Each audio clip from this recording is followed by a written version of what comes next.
सपने वो नहीं है जो हमें सोते वक्त दिखाई देते हैं, बल्कि सपने वो होते हैं जिनके लिए हमारी नींद ही गायब हो जाती है। ये सच है। तो स्वागत है आप सभी का आपके अपने YouTube चैनल विकास लेक्चर में। दोस्तों, उम्मीद है आप और आपका परिवार रोजाना की तरह बेहतर होंगे, अच्छे होंगे। आज की वीडियो में हम भौतिक विज्ञान टेस्ट 2 के वीडियो 2 को देखेंगे। और इससे पहले जिन बच्चों ने वीडियो नहीं देखा वो पहले इससे पहली वीडियो को देखें, क्योंकि इसमें हमने क्वेश्चन 1, 2, 3 के जो खंड हैं प्रत्येक को सोल्व किया है। और आज की वीडियो में हम चौथे क्वेश्चन से स्टार्ट करेंगे।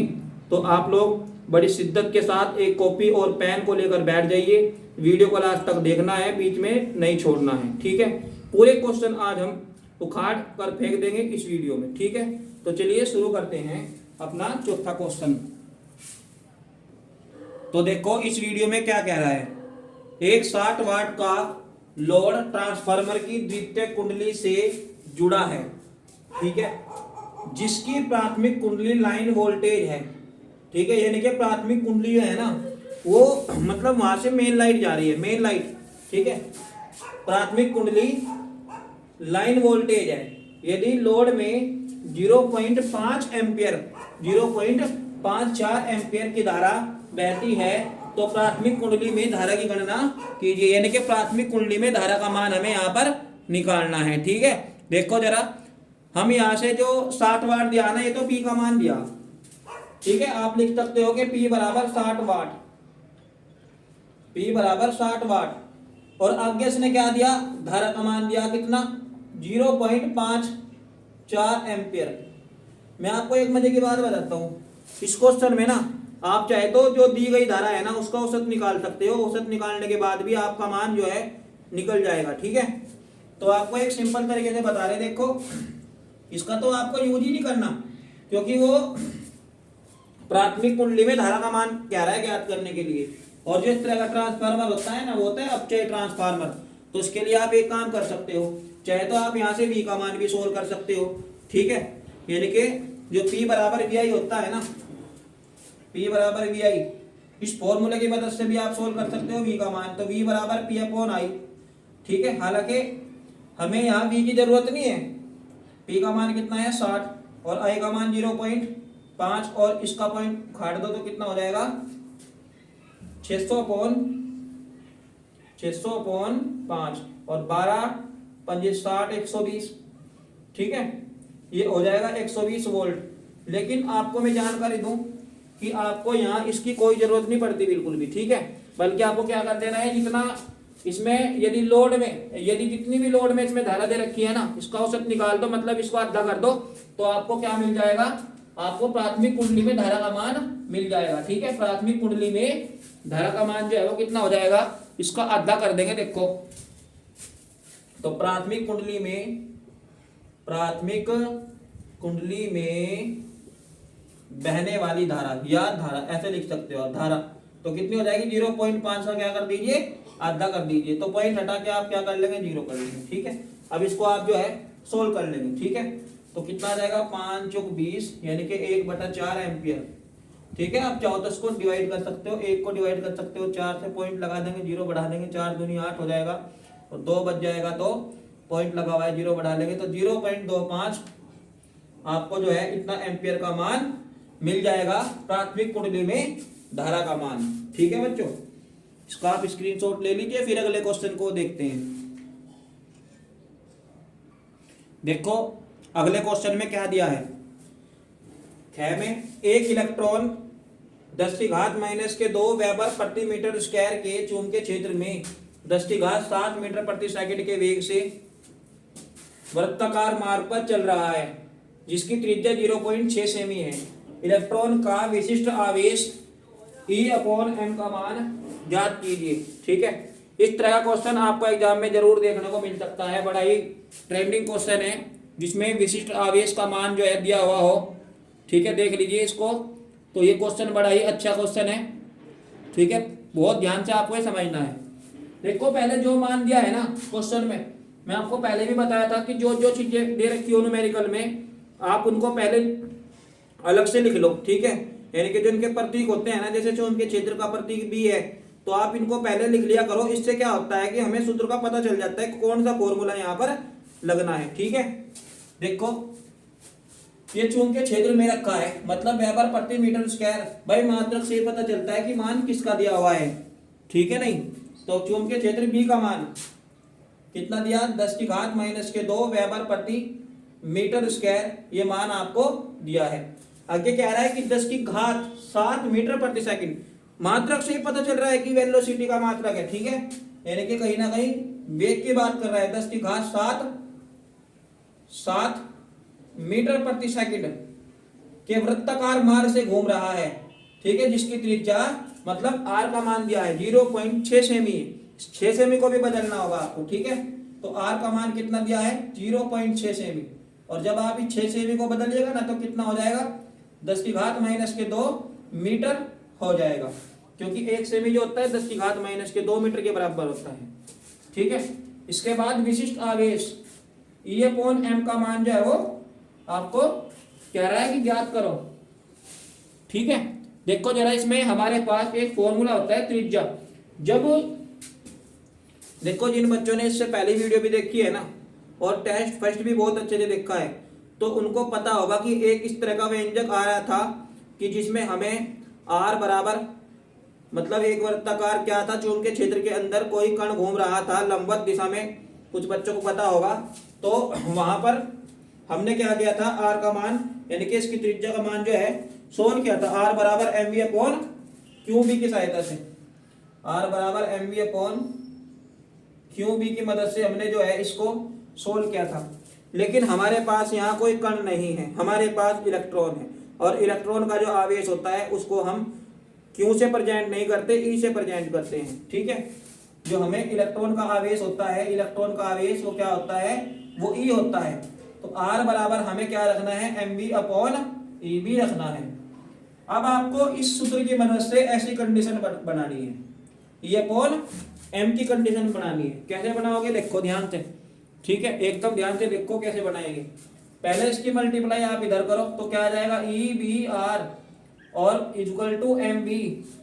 हमें बनाना है E/m, तो m को तो भेज दो इसके बटे में और br को भेज दो v के बटे में। देखो कितना आसान क्वेश्चन है। तो E/m बराबर v/br। अब आप इस फॉर्मूले को देखो ध्यान से, और इसमें ही हमें क्या करना है, मान रख देना है, ठीक है। देखो वेग का मान कितना है, E/m बराबर वेग का मान कितना है 10�7, तो 10�7 बटे b का मान कितना है 10⁻⁻2 है, और r का मान है कितना 0.6 और गुणा 10⁻⁻2, ठीक है। अब आपको कुछ नहीं करना, केवल इसकी कैलकुलेशन कर देंगे और आंसर आपके सामने होगा। देखो जहाँ लाइट लगी हुई है ना वहां पर कुछ भी नहीं लिखा, ज्यादा परेशान होने की आपको जरूरत नहीं है, यहाँ कुछ भी नहीं लिखा है, ठीक है। जहाँ लाइट लगी हुई है वहां पर कुछ नहीं लिखा हुआ है, ठीक है। देखो अब ये 10�7 है और अपॉन 0.6 और गुणा 10⁻⁻4 आ जाएगा। भाई 10⁻⁻2 तो कितना हो जाएगा, 4 हो जाएगा, ठीक है। अभी आपको क्या करना है, अभी आपको 1/0.6 और गुणा 10⁻7 और प्लस के 4, क्योंकि आपको पहले भी बताया था कि जो हमारा 10⁻⁻4 होता है बटे में है तो ऊपर जाएगा तो इसका चिन्ह बदल जाएगा, ठीक है, बदल गया चिन्ह। देखो अब एक इसका पॉइंट हटाइएगा ना तो कितना मिलेगा, 10 हो जाएगा। अब 10 को भाग दो, 5 दूनी 10 और 2 तिया 6, यानी कि 5/3, ठीक है। 5 को जो है भाग दो 3 से, तो एक बार चलाओ तो 3 कम 3 कितना बचा, 2 पॉइंट लगा लो, 0 बढ़ा लो, और 6 तिया 18 हो जाएगा, ठीक है। तो कितना आ जाएगा 1.6 और गुणा 10⁻11, ठीक है। अब बच्चों बताओ जरा इसका मात्रक क्या हो सकता है। मात्रक के लिए आपको कुछ नहीं करना होता, क्या करना होता है कि केवल जो भी आपके पास जो भी यूनिट वगैरह दे रखा हो बस उसी के हिसाब से आपको मात्रक निकाल देना है। पहली बात तो आपको इसमें तो कुछ करना ही नहीं है, क्यों, क्योंकि ई का मात्रक क्या होता है, कूलाम, और एम का मात्रक होता है किलोग्राम। लो जी हो गया, ठीक है, एकदम सिंपल क्वेश्चन। तो चलिए इसका स्क्रीनशॉट ले लीजिए, फिर अगले क्वेश्चन को देखते हैं। अगले क्वेश्चन में क्या कह रहा है, देखो कितना अच्छा क्वेश्चन दिया। एक तार का प्रतिरोध 8 ओम है और इसे दुगनी लंबाई तक खींचा गया है, इसका नया प्रतिरोध ज्ञात कीजिए। देखो ध्यान से समझ लो सभी, एक बार ये क्वेश्चन ना एग्जाम में जरूर देखने को मिल सकता है, क्योंकि इस तरह का क्वेश्चन प्रतिरोध में जिसमें लंबाई को 3 गुना खींच दिया जाता है, 4 गुना खींच दिया जाता है, इस तरह का क्वेश्चन आपको जरूर देखने को मिलेगा। ठीक है, हाँ तो आपको जो है इसको ध्यान से समझ लो तो वो क्वेश्चन भी आप लोग तुरंत कर दोगे। देखो इस क्वेश्चन को सोल्व करने के ना मैं आपको 2 तरीके बताता हूँ। ठीक है, पहला तरीका तो उसका ये है कि हमारे पास एक सिंपल सा सूत्र है, R बराबर एन स्क्वायर और ये R डैश रख रहे हैं हम, यानी कि नया प्रतिरोध जो है इस तरह से हम निकाल सकते हैं। ठीक है, R डैश बराबर एन स्क्वायर और R का मतलब तो वो है कि जो भी प्रतिरोध उसने तुम्हें पहले से दे रखा हो, और N का मतलब है कि जितना भी वो खींचेगा। मान लो उसने 2 गुना खींच दिया तो N का मान 2, 3 गुना खींच दिया तो N का मान 3। ये आपको बात समझ में आ गई होगी। ठीक है, या आप ऐसा भी कर सकते थे क्या, आपके पास ये फॉर्मूला बता रहा है, देखो R बराबर होता है रो L अपॉन A। और आप हमेशा ध्यान रखियो, अगर मान लो मेरे पास ये एक तार है, ठीक है, अब मैं इस तार को खींचूंगा, और जब मैं इस तार को खींचूंगा ना तो जो इस तार का आयतन है ना उस पर कोई भी प्रभाव नहीं पड़ने का, क्योंकि अगर हम किसी भी ठोस पदार्थ को गर्म करके पिघलाते हैं तो जो उसका आयतन है, या एक तरह से कह दो आप द्रव्यमान है, उसमें कोई परिवर्तन नहीं होता। ठीक है, तो जब हम तार को खींचेंगे तो आयतन में कोई परिवर्तन नहीं होगा। तो आप चाहो तो ये फॉर्मूला भी यहाँ लगा सकते हो। ठीक है, एक बार तो ले लेंगे आप पहले वाले के लिए, और जब उसे खींच के दुगुना कर देंगे तो L का मान 2L, इस तरीके से भी आप कर सकते हो। लेकिन हमारे पास एक सिंपल फॉर्मूला है, N equal to n square और R। तो N का मान कितना खींचा, 2 गुना खींचा तो N का मान 2, और इसके ऊपर स्क्वायर लगा हुआ तो इसके ऊपर भी आप क्या कर देंगे, स्क्वायर लगा देंगे और गुणा। R का मान कितना है 8, और 2 का स्क्वायर करोगे तो 4 और गुणा 8, यानी कि 8 चौक 32 ओम जो है आपको नया प्रतिरोध मिल जाएगा। ठीक है, एकदम आसान क्वेश्चन था, और इसी तरह का क्वेश्चन आपको यहाँ से देखने को मिल सकता है। तो सब इसको बहुत ध्यान से देख लो, और इसके जैसे और भी क्वेश्चन सोल्व करके देखो, आपकी टेक्स्ट बुक में दे रखे होंगे। ठीक है, चलो इसके बाद अगला क्वेश्चन देखते हैं, स्क्रीनशॉट ले लो। देखो इस क्वेश्चन में क्या दिया, ये 5 नंबर का क्वेश्चन है। विद्युत द्विध्रुव की अक्षीय स्थिति में किसी बिंदु पर विद्युत क्षेत्र की तीव्रता जो है हमें ज्ञात करना है। ठीक है, देखो जरा ये क्वेश्चन जो है ना एग्जाम में आपको जरूर मिल सकता है, बहुत ज्यादा इंपॉर्टेंट क्वेश्चन है, और ये मैं आपको पहली वीडियो में भी समझा चुका, और एक बार और देख लेंगे इसको। ठीक है, देखो मान लो मेरे पास कोई ए और बी है, ये देखो मैंने यहाँ बना दिया ए और ये बी। ठीक है, इन पर जो है अलग अलग आवेश रखे गए हैं। ठीक है, एक पे तो रखा प्लस क्यू आवेश और एक पे रखा माइनस क्यू आवेश। चलो देखो लिख रहे, एक पे रखा प्लस क्यू आवेश और एक पे रखा माइनस क्यू आवेश। ठीक है, अब ये एक दूसरे पे रखे हुए हैं, और इनका जो बीच का बिंदु है ना, मान लो ये O है, और इसकी साइड की दूरी L, और यहाँ से भी L है, और ये जो बिंदु O आप देख रहे हैं ना, इस बिंदु O से कहीं P बिंदु है और R दूरी पे है, यहाँ से यहाँ कोई बिंदु P है, और इसकी जो दूरी है ना वो है R। ठीक, ये इतना तो समझ में आ गया होगा आपके सबकी। अब देखो ये जो P बिंदु देख रही है ना, इस P बिंदु पे हमें E का मान कैलकुलेट करना है यहाँ।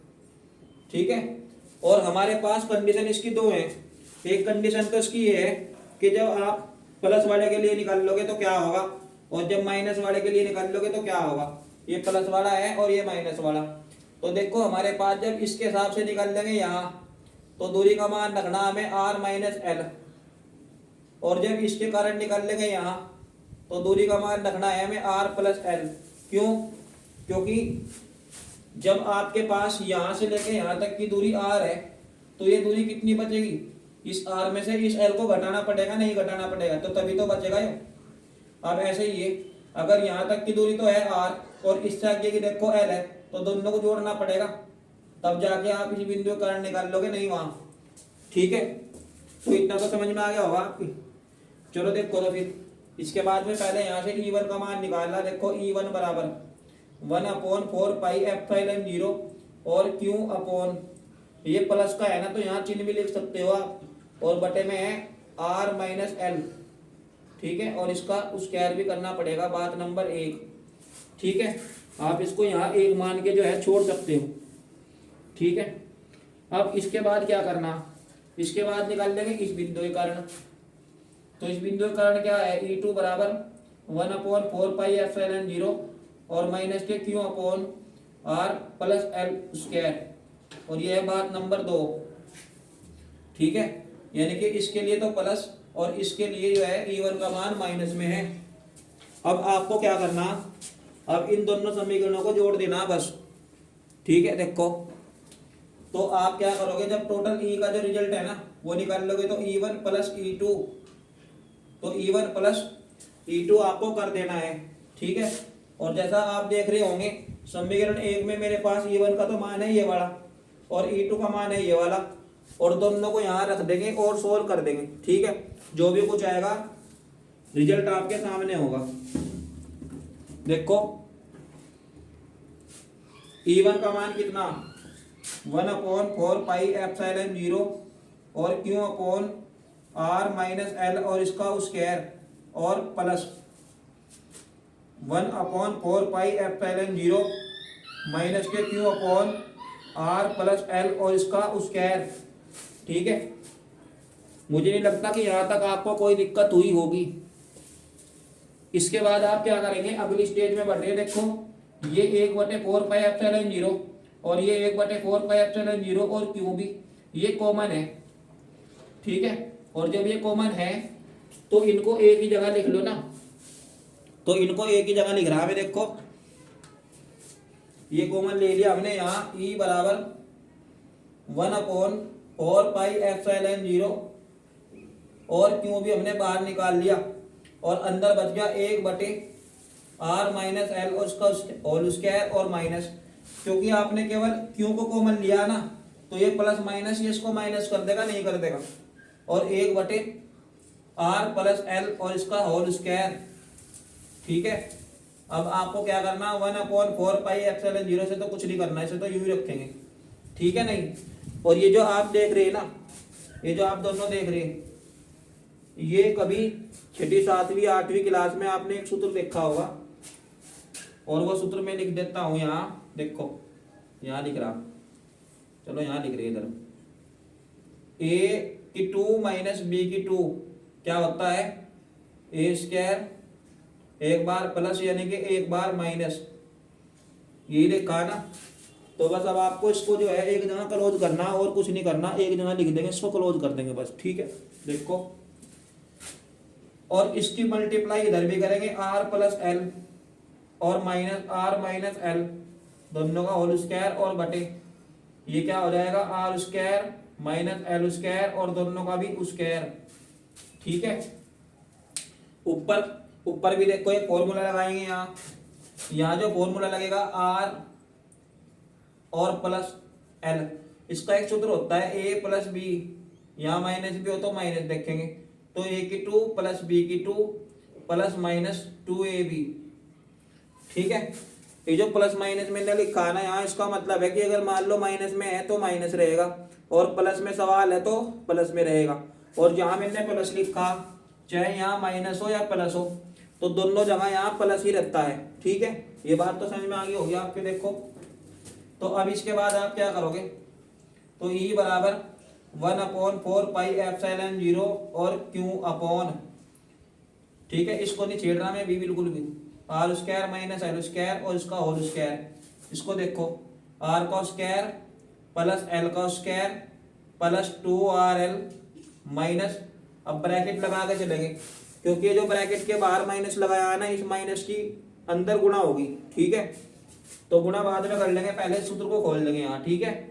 R square plus l square, क्योंकि मैंने अभी आपको बताया यहाँ चाहे प्लस हो या माइनस हो, इस वाली डिजिट से ठीक पहले प्लस ही लगता है, क्योंकि अगर आप माइनस का वर्ग करोगे ना तो वो माइनस माइनस प्लस हो जाता है, तो इसलिए यहाँ प्लस ही लगता है हर कंडीशन में, ठीक है। और यहाँ माइनस लगेगा 2RL और बटे में तो यही, इसे नहीं छेड़ना बिल्कुल भी, ठीक है। तो 1/4πε0 और Q upon r square plus l square plus 2RL minus, अब देखो जरा इस माइनस की गुणा अंदर करके चलेंगे, माइनस के आर की गुणा करेंगे तो माइनस के आर स्क्वायर, और ये प्लस ये माइनस तो ये भी माइनस हो जाएगा, जब माइनस की गुणा प्लस में करेंगे ना तो माइनस मिलेगा आपको, तो एल स्क्वायर और ये माइनस माइनस दोनों क्या हो जाएंगे, प्लस हो जाएंगे 2RL, और बटे बटे वाले को तो भी बिल्कुल छेड़ो ही ना, ठीक है। चलो देखो जो कटेंगे उनको काटो, बताओ। एक तो आर कट गया, ये प्लस का है माइनस का, ये भी कट गया, और ये 2RL कितना हो जाएगा 1/4πε0 Q अपॉन ये हो जाएगा 4RL और बटे आर स्क्वायर और माइनस एल स्क्वायर का होल स्क्वायर, ठीक है। ये ई बराबर चल रहा है यहाँ, तो इतना तो सबकी समझ में आ गया होगा। देखो इसके बाद हम क्या करने वाले हैं, यहाँ जो हमारे पास ये है ना, आर की तुलना में एल का जो मान है वो बहुत कम है, तब ये जो एल है ना, एल ये नगण्य रखेंगे, और नगण्य का मतलब है कि यहाँ है ही नहीं, और जब है नहीं तो जीरो, ठीक है। और जब आप इसका मान जीरो रखोगे तो देखो क्या होने वाला है, यहाँ इसका मान जीरो रखोगे और जीरो का वर्ग करोगे तो जीरो ही मिलेगा नहीं, तो यानी कि एक स्क्वायर तो ये आर के ऊपर, और एक ये होल स्क्वायर वाला, तो आर की घात हो जाएगी कितनी 4।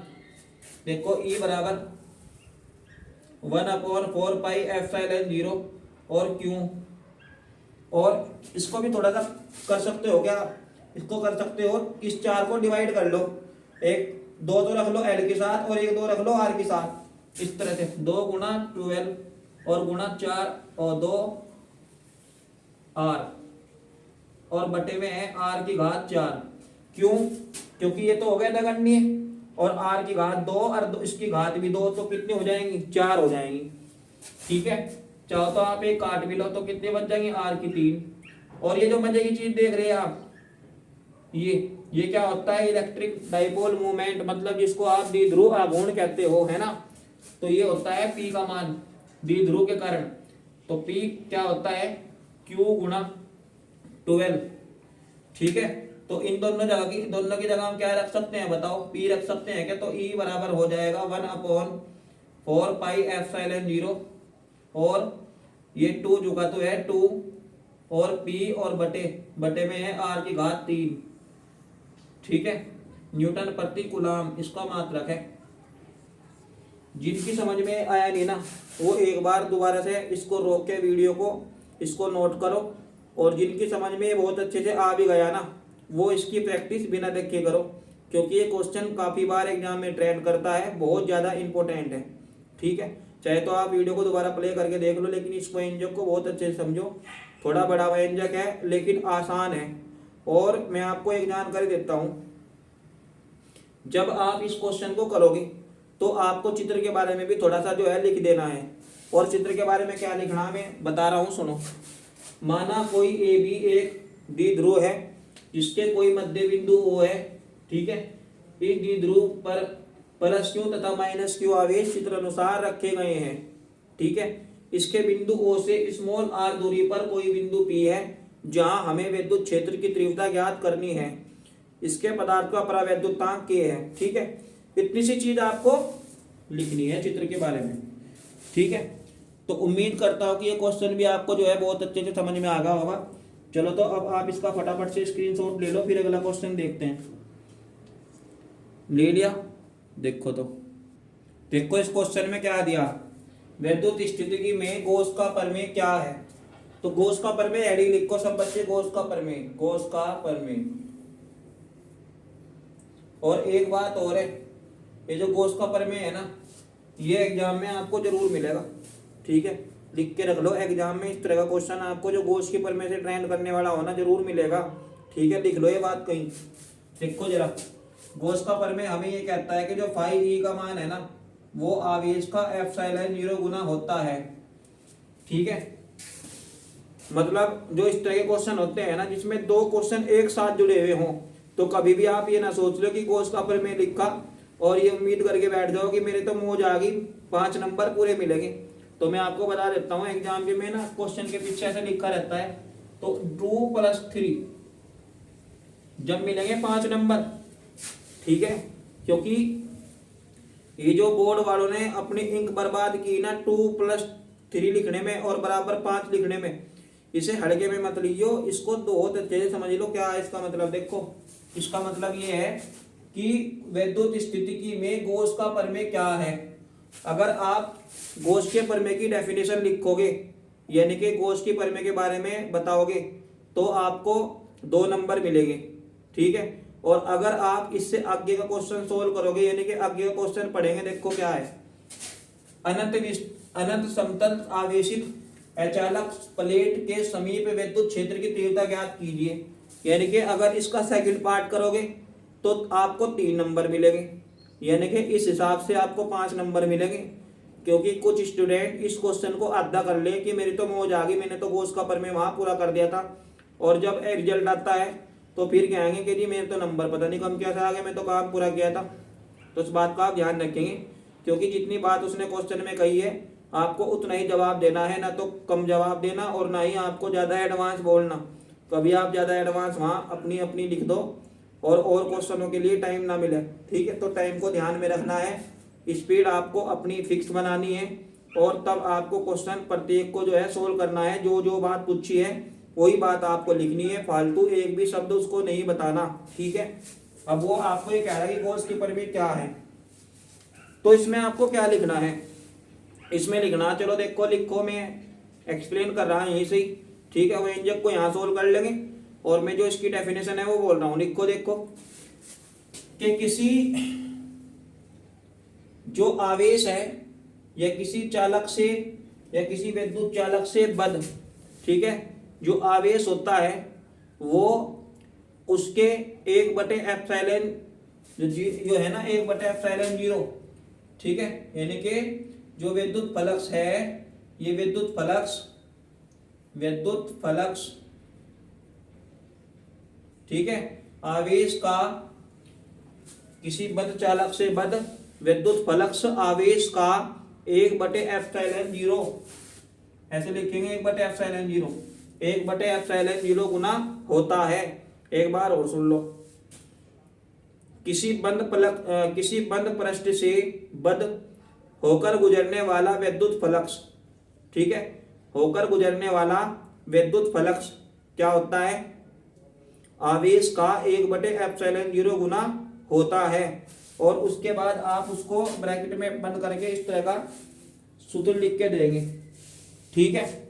अब देखो अगले क्वेश्चन को पढ़ रहे हैं हम, देखो जरा, देखो इसमें आगे अनंत एक समतल आवेशित प्लेट है, ठीक है। मान लो मेरे पास कोई एक इस तरह की प्लेट है, लो देखो मैं यहां बना रहा हूं, अनंत विस्तार की एक समतल चादर है, और इसके समीप हमें विद्युत क्षेत्र की तीव्रता जो है ना ज्ञात करनी। तो आप एक ऐसा डायग्राम बना लेंगे इसमें,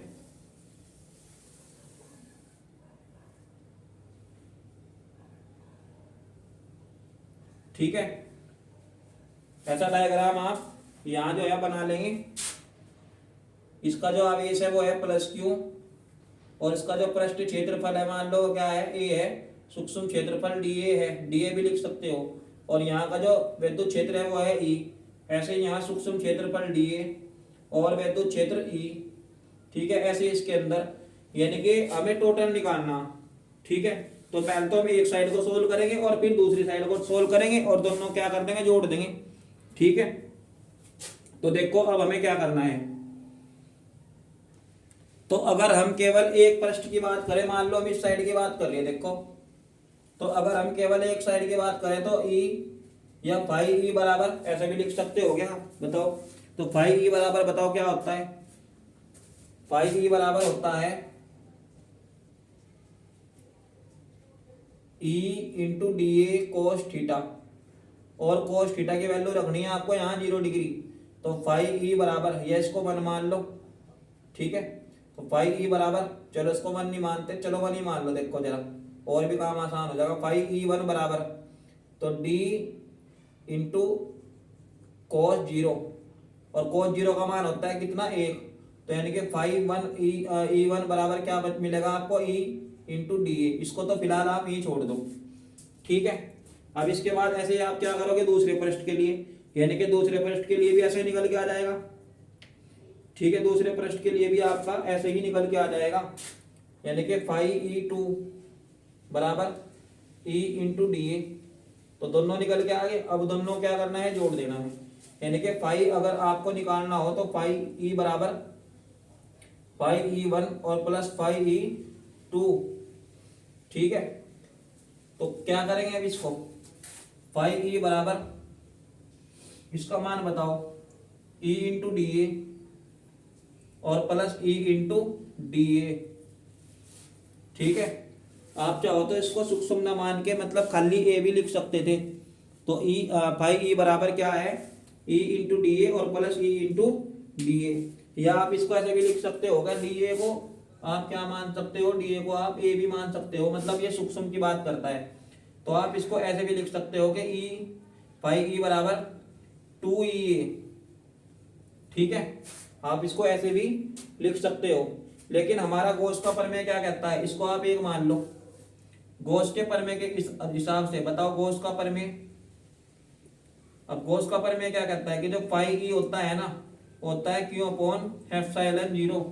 तो ये जो 5e आपको दिखाई दे रहा है यहाँ, क्यू अपॉन एप्सिलॉन 0 रखो, देखो क्यू अपॉन एप्सिलॉन 0 और बराबर 2 इंटू ए। ठीक है, और हमारा जो क्यू का मान है, क्योंकि ये पृष्ठ है और पृष्ठ आवेश घनत्व, पृष्ठ आवेश घनत्व ये क्या होता है, क्यू बराबर, ये होता है क्यू बराबर सिग्मा अपॉन ए। ठीक है, ये होता है क्यू बराबर सिग्मा अपॉन ए। तो इतना समझ में आया आपके। या आप इसको वैसे भी लिख सकते थे, क्यू बराबर सिग्मा ए, सिग्मा बराबर क्यू अपॉन ए। चलो एक बात बताओ, आप इसको अगर आवेश को निकालना चाह रहे हैं यहाँ से, तो आवेश बराबर क्या निकाल सको आप, सिग्मा इंटू ए निकाल सको नहीं। तो इसकी जगह यहाँ आप ये रखो पूरा का पूरा मान। ठीक है, इसकी जगह क्या रखेंगे आप, आवेश की जगह सिग्मा और ए, इसको यहाँ रख दो देखो, और इसको भी नीचे भेज दो। चलो इन दोनों को भी नीचे भेज दो। तो क्या करेंगे, क्यू का मान है सिग्मा ए, तो सिग्मा ए और बटे एप्सिलॉन 0 और गुणा 2a। मैं इसको भी इधर से ले आया क्योंकि मुझे ई का मान चाहिए था। प्रश्न में देखो विद्युत क्षेत्र की तीव्रता कह रहा हो, तो इसका मतलब हमें ई का मान निकालना। देखो एक बार मैं और बताता हूँ भाई, जो पृष्ठ आवेश घनत्व है ना, सिग्मा बराबर क्यू अपॉन ए होता है। तो अब आपने क्या करा, क्योंकि इसके सिग्मा के बटे में एक मान लिया और ए की गुणा सिग्मा में कर दी, तो क्या हुआ सिग्मा ए, क्यू बराबर सिग्मा ए।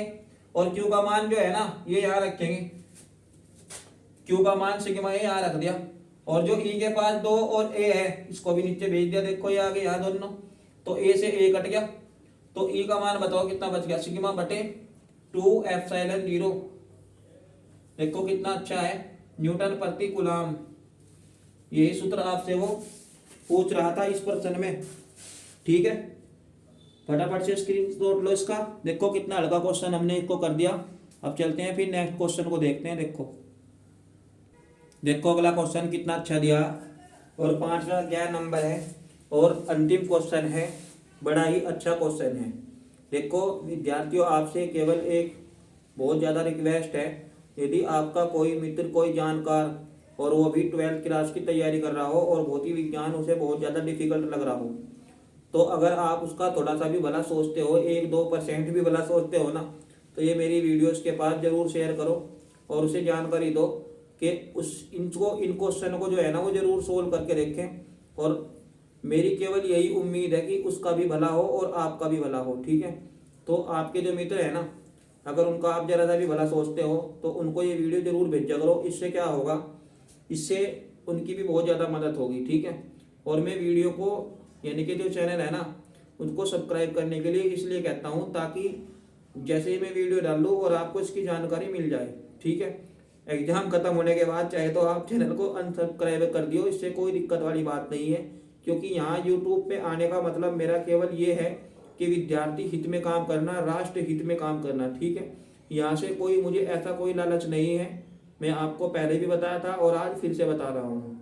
ठीक है, कुछ बच्चे कमेंट करके मुझे ये कहते हैं कि चैनल को सब्सक्राइब करें ना करें, तो वो आपकी मर्जी है, लेकिन जब तक आपके एग्जाम हो जब तक करके रखो, ठीक है। क्योंकि इससे आपको लगातार वीडियो मिलेगी और लगातार आपको तैयारी करने के लिए मोटिवेट बातें मेरे द्वारा यहाँ बताई जाएंगी, ठीक है। तो चलो अब आगे को क्वेश्चन देखेंगे, जरा देखो। एलसीआर परिपथ के लिए गणना कीजिए परिणामी विभवांतर V और प्रतिबाधा Z और कलांतर फाई। बड़ा ही अच्छा क्वेश्चन है, ठीक है, और एकदम आसान क्वेश्चन है, बस थोड़ा सा समझने का मामला है, ठीक है। देखो इसमें क्या है भाई, एलसीआर परिपथ है तो पहले परिपथ ही बना लो। देखो एक तो ये हो गया L, ठीक है, और एक होगा C का मतलब कैपेसिटर, ठीक है, कंडक्टिविटी कैपेसिटर, और रेजिस्टेंस R। इनको आपने जोड़ दिया, येलो जोड़ दिया, ये तो है R, यो है C और यो है L। और इनको जो है आपने कहाँ जोड़ा, इनको जोड़ा आपने एक प्रत्यावर्ती धारा स्रोत से जोड़ा। और प्रत्यावर्ती धारा स्रोत का आप समीकरण लिखना चाहो तो लिख सकते हो, एकदम सिंपल क्वेश्चन है प्रत्यावर्ती धारा का समीकरण, V बराबर V0 sin ओमेगा t, ठीक है, इतना आसान है। तो सर्किट आपको समझ में भी आ गया होगा। अच्छा चलो बताओ, इसके सिरों पे वोल्टेज क्या है, VL है क्या, इसके सिरों पे वोल्टेज क्या है, VC है, और इसके सिरों पे वोल्टेज क्या है, VR है। तो इतना तो आपको समझ में आ गया होगा। देखो डायग्राम बना लेंगे, ठीक है। अब यहाँ क्या है, मान लो एक प्रेरक, तो इसके बारे में देखो हमें लिखना भी होता है थोड़ा सा, ठीक है। क्या लिखना होता है कि माना एक प्रेरक तो L, ठीक है, संधारित्र C, ठीक है, इसकी धारिता C, ऐसे भी कह सकते हैं संधारित्र इसकी धारिता C, और एक प्रतिरोध R, जिनको चित्र अनुसार हमने श्रेणी क्रम में जोड़ा है, ठीक है। इनके सिरों पर वोल्टेज क्रमशः है VL, VC, VR है, ठीक है। इतना समझ में आया। देखो जो मैं यहाँ से बोल के बता रहा ना, इतनी लैंग्वेज भी आपको पेपर में लिखनी चाहिए, ठीक है, क्योंकि इसको लिखने से ना ये पता चल जाता है कि हमें लिखना भी आता है या नहीं आता, ठीक है नहीं। अच्छा चलो देखो दूसरी बात समझते हैं। अब जब यहाँ से विद्युत धारा बहेगी ना, तो जितनी विद्युत धारा इसमें है उतनी विद्युत धारा इसमें है, उतनी विद्युत धारा इसमें है, लेकिन इसके लिए इसके लिए इसके लिए इन तीनों के लिए धारा जो है ना अलग अलग व्यवहार दिखाती है। पश्चिगामी अग्रगामी का तो मतलब आप जानते ही होंगे, और एक होता है समान कला में। समान कला का मतलब है कि जब धारा का मान भी एक बार अधिकतम हो, वोल्टेज का मान भी एक बार अधिकतम हो, या धारा का मान एक बार न्यूनतम हो और उसी समय वोल्टेज का मान भी न्यूनतम हो, तो ये तो होता है समान कला में, ठीक है। अग्रगामी और पश्चिगामी का मतलब जब 90 डिग्री का डिफरेंट होता है, मान लो एक का मान तो पहले ही हो गया, ठीक है, कुछ ना कुछ मैक्सिमम हो गया, और एक का मान बाद में मैक्सिमम हुआ, तो इनमें कोई ना कोई अंतर होता है, ठीक है।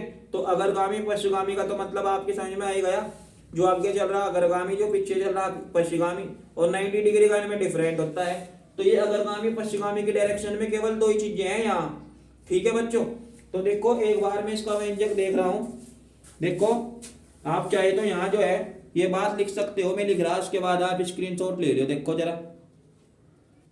तो देखो क्या लिखा मैंने यहाँ, जो प्रतिरोध है ना R के लिए जो VR का मान है और धारा का मान है, वे तो दोनों एक बार मैक्सिमम और एक बार मतलब मिनिमम होते हैं। यानी कि अधिकतम और न्यूनतम का जो खेल है ना, वो वोल्टेज में और धारा में किसके लिए सेम होता है, प्रतिरोध के लिए सेम होता है। क्योंकि ओम का नियम भी तुम्हें कुछ ऐसा ही बता रहा है। क्या क्या है ओम का नियम, वोल्टेज बढ़ेगा तो करंट भी बढ़ेगा, और करंट घटेगा तो वोल्टेज भी घटेगा, ठीक है, यही तो है ओम का नियम। और ये कोई अलग से आ रहा है कहीं से, बताओ। आप लोग तो घरेलू में घर में भी मतलब यूज करते हो नहीं ओम का नियम, करंट बढ़ेगा तो वोल्टेज भी बढ़ेगा, भाई यही तो है ओम का नियम, बताओ। तो R के लिए VR और I का मान तो है समान कला में। कला का मतलब है एक तरीके से डांसिंग में, ठीक है, या चलने में। लेकिन जो प्रेरक तो है ये थोड़ा अलग टाइप का है। प्रेरक तो क्या है कि जो इसके लिए वोल्टेज यानी कि VL का मान है, वह I के लिए ये होता है 90 डिग्री अग्रगामी। अब अग्रगामी का मतलब एक आगे आगे 90 डिग्री, और एक आगे आगे जो पीछे पीछे है वो पीछे 90 डिग्री, ठीक है, पीछे होता है। तो C के लिए क्या है, VC व I से ये 90 डिग्री क्या होता है, पश्चिगामी होता है। अगर हम सी की बात करें, धारिता की बात करें, तो धारिता के लिए क्या होता है, पश्चिगामी होता है। और एल की बात करें, मतलब प्रेरकत्व की बात करें, तो इसके लिए क्या होता है, 90 डिग्री अग्रगामी होता है। इतना समझ में आ गया आपके। देखो इसके बाद हम बनाएंगे एक ग्राफ, ठीक है। ग्राफ के हिसाब से जो है आपको पूरा समझ में आ जाएगा। देखो सबसे पहले मैंने मान लो एक यहाँ, देखो मेरे साथ साथ आप बनाने की कोशिश कर सकते हो। देखो एल, तो एक तो ग्राफ आपने ये बनाया, और ये है आपका 90 डिग्री का रोल यहाँ, समझ लो बात, 90 डिग्री पश्चिगामी। अब पश्चिगामी कौन है भैया, बीसी है, तो ये बीसी लिखेंगे। पश्चिगामी नीचे है, ठीक है, पश्चिगामी नीचे, अग्रगामी ऊपर, तो अग्रगामी ये है ऊपर और पश्चिगामी ये है नीचे, ठीक है। और जब समान कला में है तो भैया वी आर, समझ में आ गया आपकी। वी आर, वी आर इधर क्यों लिया, क्योंकि ये समान कला में है धारा की, ठीक है। और ये दोनों, ये पश्चिगामी है तो वीसी नीचे को लिया, जो अग्रगामी है वो ऊपर को लिया, ठीक है। या आप इसको ऐसा कर सकते हो, वीएल माइनस वीसी भी आप इसको कर सकते हो। यहाँ जो दिखा सकते हो आप वीएल माइनस वीसी भी दिखा सकते हो क्या। और अगर आपको इसका परिणाम जो रिजल्ट है वो निकालना हो, तो रिजल्ट आपको बहुत अच्छे से पता होगा। रिजल्ट निकलता है यहाँ से, रिजल्ट निकलता है यहाँ से, ठीक है, ये निकलने का रिजल्ट, तो ये इसका रिजल्ट है बी, ये लो जी रिजल्ट।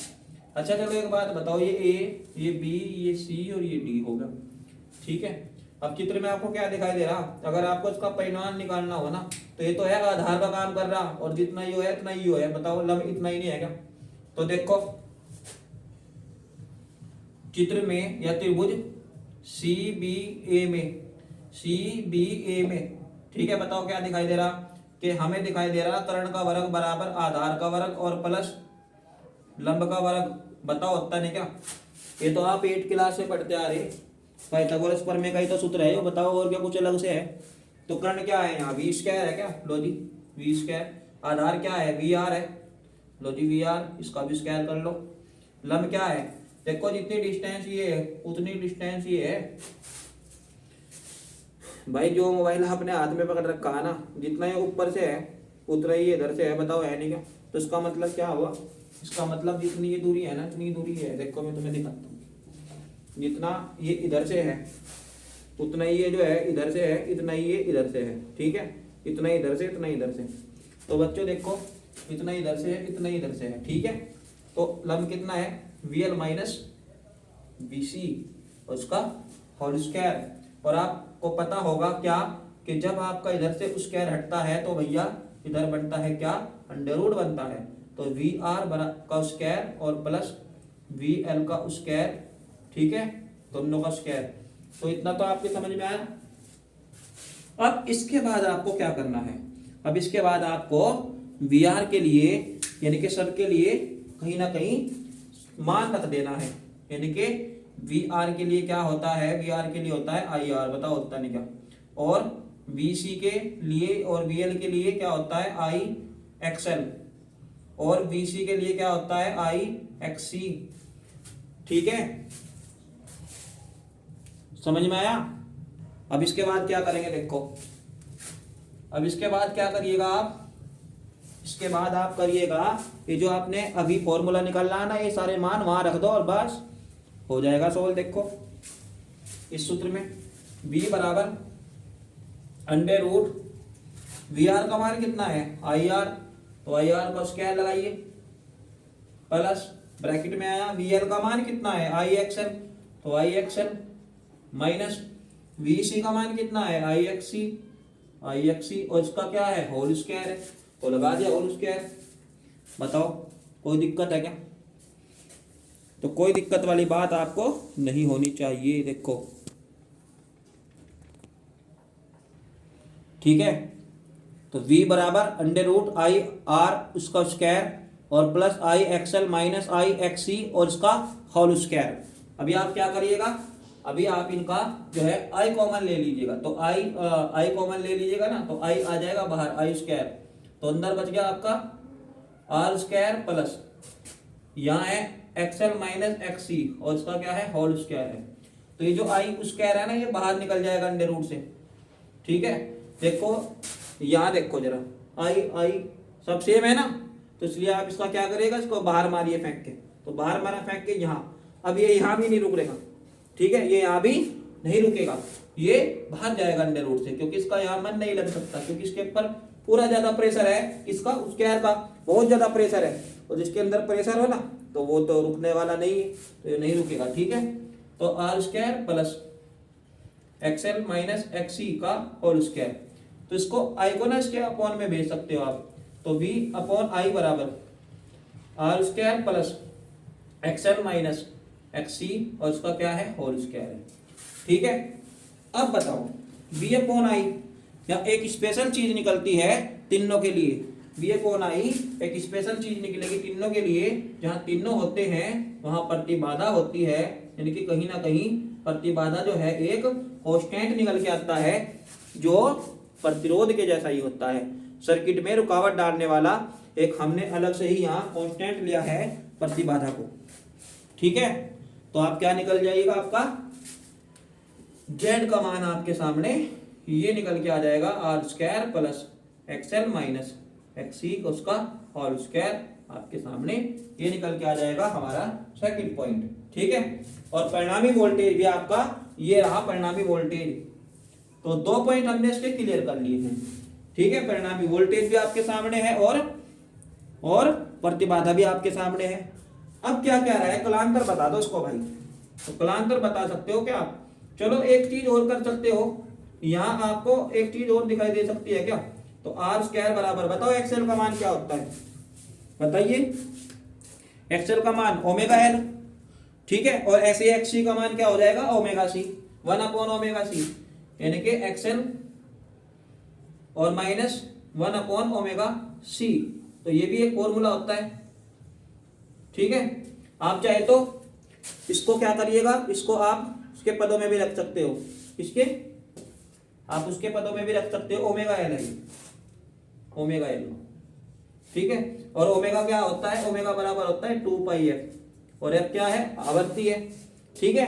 आप चाहो तो इसको आवर्तकाल के रूप में भी लिख सकते हो, ओमेगा बराबर 2 पाई अपॉन टी, ये लिख सकते हो आप, तो ओमेगा बराबर 2 पाई अपॉन टी भी आप लिख सकते हो, जरूरत पड़ेगी तो लिख लो, नहीं तो आप यहाँ पे छोड़ सकते हो, यहाँ पे भी छोड़ सकते हो, ठीक है। अब क्या करिएगा, कलांतर निकालिएगा, कलांतर फाई का मान निकालना है, ठीक है। तो फाई बराबर क्या होता है, tan फाई बराबर, थर्ड पॉइंट में है हम और एकदम अंतिम चरण में है, तो tan फाई बराबर लंब बटे आधार की यहाँ पर हमें बात करनी है, तो tan फाई बराबर बताओ लंब का मान, ग्राफ देखो, लंब कितना है, VL minus VC, VL minus VC, और आधार का मान क्या है, VR है, तो VR ये लीजिए आपका कलांतर VL माइनस VC, और भैया अपॉन में क्या है, VR है, ठीक है।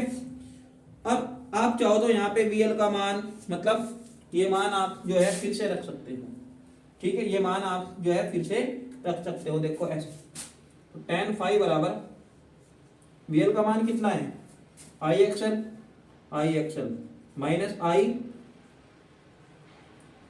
आई X C upon I R, ठीक है।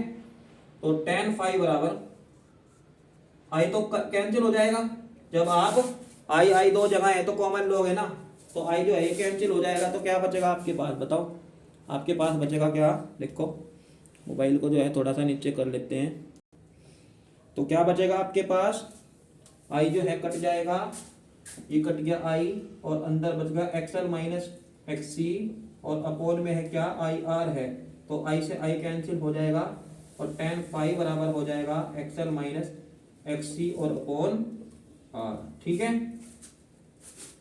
इस तरह से हम इसका जो है कलांतर निकाल सकते हैं, ठीक है। देखो जरा एक बार आप ध्यान से इसको देख सकते हो, ठीक है। तो ये है हमारे पास कलांतर, ठीक है। इसका आप चाहे तो यहाँ से स्क्रीनशॉट ले लीजिए, ठीक है। अब आप इसका इधर से भी स्क्रीनशॉट जो है ले सकते हो।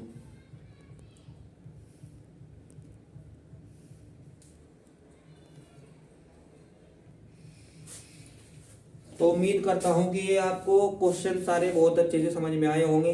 बस मेरा केवल यही प्रयास है कि आप लोग जिन उम्मीदों के साथ, जिन लक्ष्यों के साथ आगे बढ़ रहे हो, बस केवल इन्हीं लक्ष्यों के साथ आगे बढ़ते रहें। सफलता को प्राप्त करने में टाइम लग सकता है, लेकिन ये फिक्स है कि सफलता ज़रूर मिलेगी।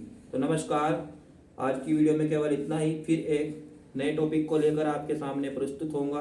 तब तक के लिए धन्यवाद। Okay, bye.